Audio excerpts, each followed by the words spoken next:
आप सभी का एक फिर से स्वागत है हमारे पौराणिक कथा यूट्यूब चैनल पर। दैक का कारण है अहम भाव। जब भी ब्रह्म में ऐसे संकल्प का उदय होता है कि एको हम द्वितीय नास्ति अर्थात मैं हूँ, वैसे ही संसार और संसार रूपी दैक का बीजारोपण हो जाता है, जो कि कालांतर से वृक्ष बनकर नानात्व के प्रपंच रूप में फैल जाता है। हमें सुख दुख रूपी खट्टे मीठे फल देने लगता है। इसलिए दुख का मूल कारण हमारा कर्तृत्व अभिमान है। दैक का कारण बाहर नहीं है, हमारे होने के ध्यान में है। लेकिन अज्ञान के कारण मनुष्य सदा ही अपने दुख का कारण बाहर जगत में समझता है। जैसे ही व्यक्ति दुखी होता है, वह तत्क्षण कारण खोजता है कि कौन उसे दुखी कर रहा है। संसार चारों ओर बहुत विस्तार में फैला है, उसमें वह कोई न कोई कारण खोज लेता है, लेकिन वह कारण झूठा है। हर मनुष्य दुखी है अपने अहम के कारण, क्योंकि अहंकार का अर्थ है अपने छोटे से व्यक्तित्व में सिमट जाना। जब भी व्यक्ति अपने को छोटा करेगा, अपने को दूसरों से अलग करेगा और कुछ विशिष्ट बनने का स्वान करेगा, वह दैक को ही जन्म देगा। हम प्रगाढ़ निद्रा में सोए रहते हैं, तब कितने आनंद से रहते हैं। हमें संसार की किसी बात की चिंता नहीं रहती। न यह पता एक पहचान लई सो भी खुदी, मैं न्यारी हुई तिनसे न्यारी होत सो भी खुदी, ये खुदी निकलत नहीं मैं दो।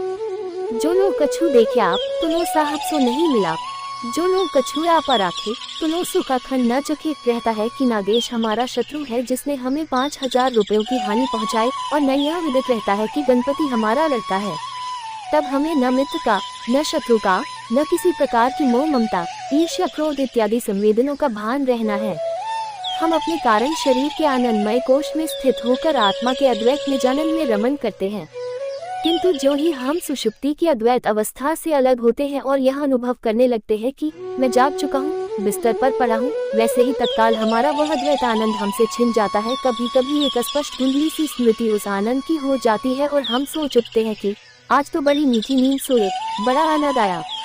लेकिन केवल स्मृति मात्र से होता क्या है, जबकि हम भाव के जागृत होते ही वह आनंद हमसे छिन गया और हमारे मन को विचारों ने आ घेरा। अखबार वाले को भुगतान करना है, दफ्तर जाने से पहले डॉक्टर के पास दवाई लेते जाना है, इत्यादि इत्यादि। हमारे कर्तृत्व अभिमान के जागते ही ये सब विचार, संकल्प और चिंताएं हमें तत्काल घेर लेती हैं। इस दैक का कारण हमारा अनाही अहम है।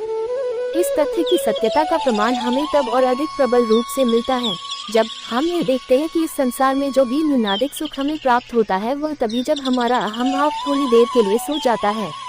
मित्रों के समक्ष आनंद अनुभूति क्यों होती है? इसलिए कि उनके मध्य हम अपने अहम भाव को थोड़े समय के लिए भुला देते हैं। हम भूल जाते हैं कि हम न्यायाधीश हैं। हम भूल जाते हैं कि हम मिल के हजारों मजदूरों के मालिक हैं। अपने अहम और व्यक्तित्व को इस तरह से भुला बैठते हैं कि बिल्कुल अभिमान शून्य बन बच्चों की तरह किलकारियां मारना शुरू कर देते हैं। हंसी विनोद में फूल की तरह खिलखिला उठते हैं। तभी हमें मित्र मंडली का सच्चा सुख सुलभ हो पाता है। अन्यथा हम भाव को जागृत रख, अपने बहन अपनी मान मर्यादा को ध्यान रख। जो व्यक्ति गंभीरता और शान के साथ मित्र मंडली में प्रवेश करेगा, क्या वह मित्रों की निश्चल विनोद का आनंद ले सकेगा?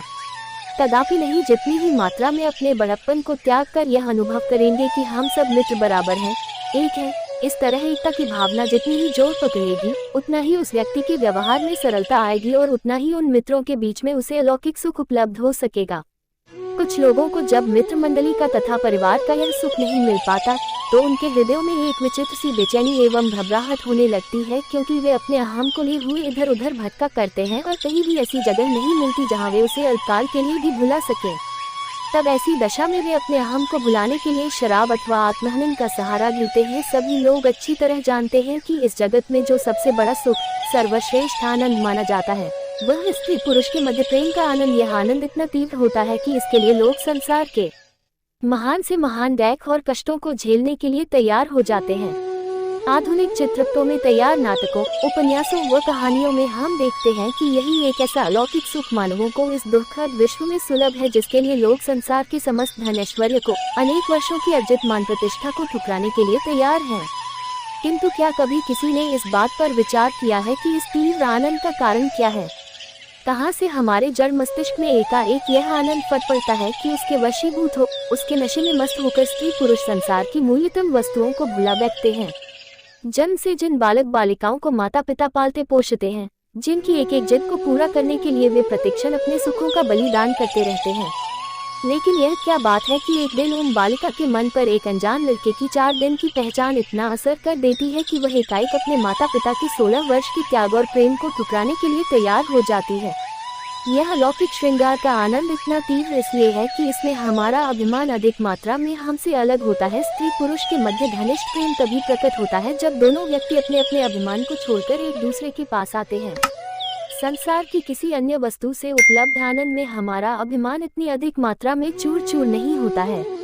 एक विद्वान, एक फौज का कमांडर जिसको लाखों फौजी रोज सलामी देते हैं, हजारों कामगारों को काम पर लगाने व हटाने वाला करोड़पति मिल मालिक और बड़ा से बड़ा मंत्री व गवर्नर भी जब रात्रि में अपनी पत्नी से मिलता है तो वह भूल जाता है कि वह इतना विख्यात विद्वान है, वह इतना बड़ा करोड़पति है अथवा वह इतना ऊंचा अधिकारी है। जब अपने इस बड़प्पन को भुलाकर वह अपने अभिमान को बिल्कुल शून्य कर देता है, तभी उस विलक्षण श्रृंगार आनंद का लाभ ले पाता है। माता पिता के प्रेम में, भाई बहन के प्रेम में, मित्रों पड़ोसियों के प्रेम में व्यक्ति का अभिमान पूरी तरह विलीन नहीं होता। इस कारण उनसे प्राप्त आनंद भी क्रमशः न्यून ही रहता है। प्रति प्रेम में दोनों व्यक्ति अपने शरीर के अभिमान को पूरी तरह भूला रहे एक दूसरे के भीतर विराजमान उस चेतन तत्व का दर्शन करते हैं जिसके केवल क्षणिक साक्षात्कार मात्र से संसार का सकल द्वैत से मिटकर अद्वैतानंद में विलीन हो जाता है। जब इस अल्पकाल के आत्मिक दर्शन में इतनी अगाध आनंदानुभूति मानव को प्राप्त हो तो वे लोग कितने धन्य होंगे जिन्हें सदैव उसी आत्मा का दर्शन होता होगा और जिन्होंने देहाभिमान सदैव के भूला दिया होगा। अतएव हम इस निष्कर्ष पर पहुँचते हैं कि निश्चय ही हमारे दैक का कारण है हमारा अहम।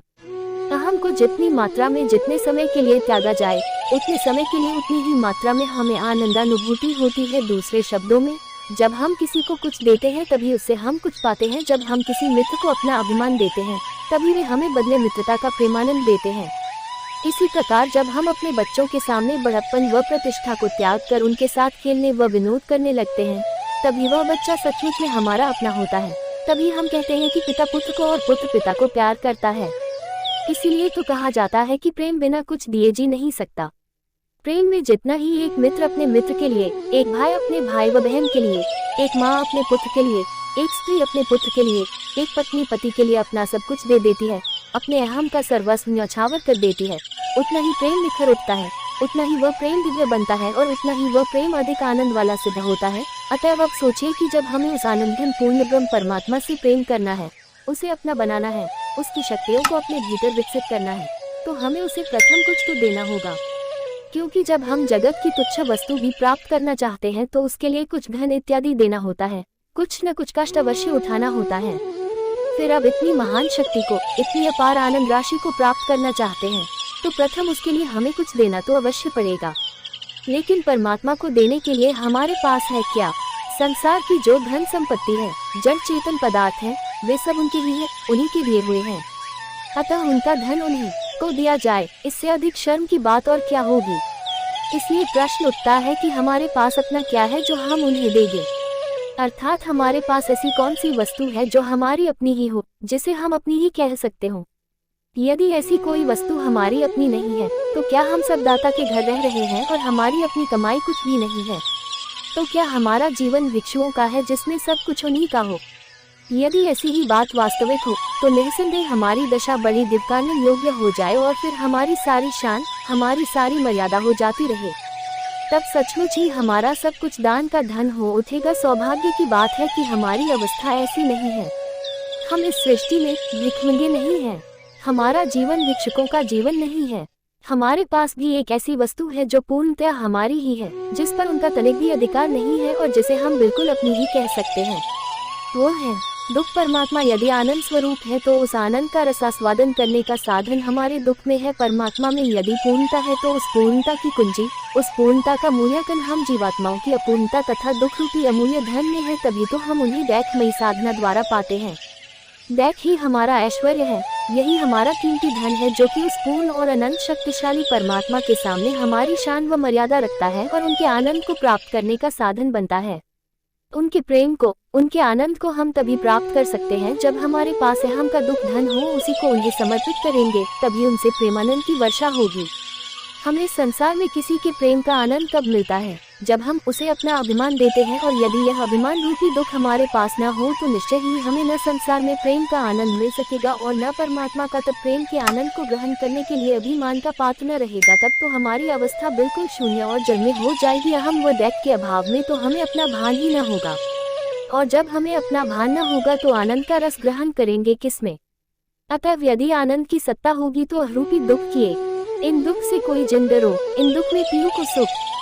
जो चाहत है सुख को, आखिर में दुख सत्ता भी अवश्य होगी, क्योंकि एक के अभाव में दूसरा नहीं रह सकेगा। प्रेम की नारद जी ने भक्ति सूत्र में परिभाषा की है, प्रतिक्षण वर्धमानम, अर्थात प्रतिक्षण प्रेम पहले क्षण की अपेक्षा अधिक होता जाता है और परमात्मा है प्रेम स्वरूप, जिसका अर्थ हुआ कि उनका प्रेम रस प्रतिक्षण पहले से अधिक प्रगाढ़ होता चला जाता है।